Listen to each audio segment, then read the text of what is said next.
Maintenant, je voulais les prendre en débat, mais on n'a pas le temps. J'ai procédé par les questions. Et ordinateur, c'est comme ça je l'appelle, dans ses propos, a dit que le Coran est plus proche de la Bible. Sous prétexte qu'il est dit dans la loi de Moïse de ne pas manger porc. Quand eux ils ne mangent pas porc. Je pose la première question. Il est dit aussi dans la loi de Moïse de ne pas manger thon. Pourquoi les musulmans mangent thon?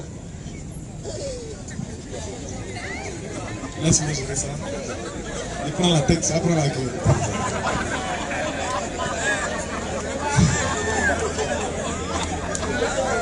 Bienvenue au Galva. Bienvenue.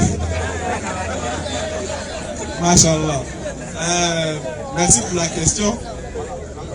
Le développement d'Oustaz Ghané n'était pas en train de démontrer que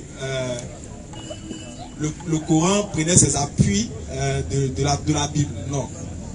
Parce que chaque prophète qui vient, et ça c'est un enseignement, ça c'est le B.A.B.A. qu'on apprend aux musulmans. Le premier musulman qui s'est converti, on lui dit ça déjà. Quand un prophète vient, il vient avec une législation. Allah dit dans le Coran, à chaque prophète, nous avons donné une législation.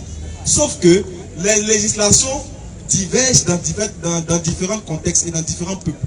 Mais le message principal que tous les prophètes reçoivent de la part de Dieu, il est unique. C'est lui qui est identique. Lorsqu'on suit les prophéties ou bien les messages que les prophètes ont eus de l'Ancien, du Nouveau Testament jusqu'au Coran, on dit qu'il est identique. Et ce message-là est l'unicité d'Allah. On ne parlait pas ici, il n'a pas dit comme il est écrit dans le Coran et dans la Torah qu'il ne faut pas manger de la viande de porc et que cela aussi est écrit dans le Coran. Non. Il y a des lois qui concernaient les enfants d'Israël à leur temps. Et il y a des lois, quand le prophète vient en son temps, soit il confirme ces lois, ou soit il reçoit des nouvelles lois venant de la part de Dieu pour l'univers, par exemple au peuple à qui il a été envoyé. Donc comme Muhammad a été envoyé à l'univers et à toute l'humanité, les lois de Muhammad maintenant vont concerner toute l'humanité. C'est-à-dire que quand la loi de Muhammad vient, on ne parle plus de la loi de la Torah.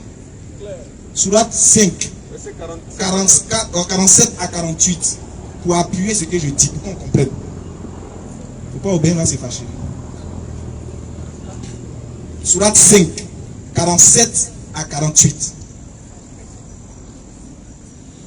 Donc, je voudrais que tu commences au verset 44. Là, tout est bien détaillé là-bas. Surat 5, verset 44. Regarde bien. Nous avons fait descendre la Torah. Voilà. Nous avons fait descendre la Torah, regarde bien. Dans laquelle il y a guide et lumière. Dans laquelle il y a guide et lumière. C'est sur sa base que les prophètes. Sur la base de la Torah, que les prophètes envoyés aux enfants d'Israël font quoi? Qui se sont soumis à Allah. Oui. Ainsi que les rabbins et les docteurs. Ainsi que les rabbins et les docteurs. Jugent les affaires des juifs. Jugent les affaires des juifs.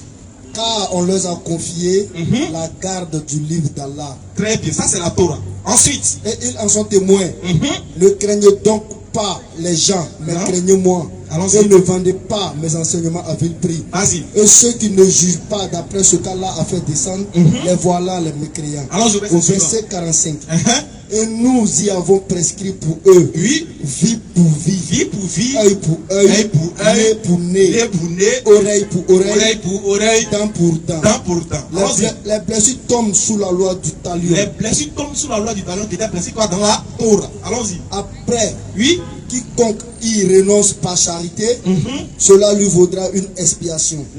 Et ceux qui ne jugent pas d'après ce qu'Allah a fait descendre, ceux-là sont des injustes. On continue la lecture. Et nous avons envoyé après eux. Voilà, après maintenant la Torah.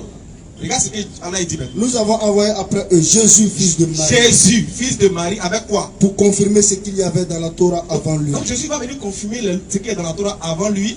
Et nous lui avons donné l'évangile. Il va recevoir quelque chose d'autre, l'évangile. Où il y a guide et lumière. Là-bas aussi il y a guide et lumière. Pour confirmer ce qu'il y avait dans la Torah avant lui. Merci, vas-y. Et un guide et une exhortation pour les pieux. Allons-y au suivant. Que les gens de l'évangile jugent d'après ce qu'Allah. Allah dit que les gens de l'évangile aussi doivent juger d'après ce qu'Allah a fait descendre. Allons-y. Ceux qui ne jugent pas d'après ce qu'Allah a fait descendre, ceux-là sont des pervers. Allons-y. Et si toi, Mohammed, c'est la partie du film où on dit Gengen. Si toi maintenant, Muhammad, et si toi, Muhammad, oui, nous avons fait descendre le livre avec la vérité. Avec la vérité. Pour confirmer le livre qui était là avant lui. Pour confirmer la Torah qui était là avant lui. Et prévaloir sur lui. Et prévaloir sur lui. Donc si on dit dans la Torah on ne mange pas porc et on mange thon. Muhammad dit, si on dit dans la Torah plutôt qu'on ne mange pas thon. Si Muhammad dit on mange thon, on fait comment? Ça prévaut sur la Torah. On mange thon. Pour prévaloir sur lui. Voilà. Puisqu'il y a une loi maintenant qui prévaut sur celle de la Torah. Juste donc parmi donc, eux. si Muhammad dit dans la Torah, si Muhammad dit désormais, on mange la viande de thon, tout le monde doit se rallier parce que ce qu'il a reçu prévaut sur la Torah.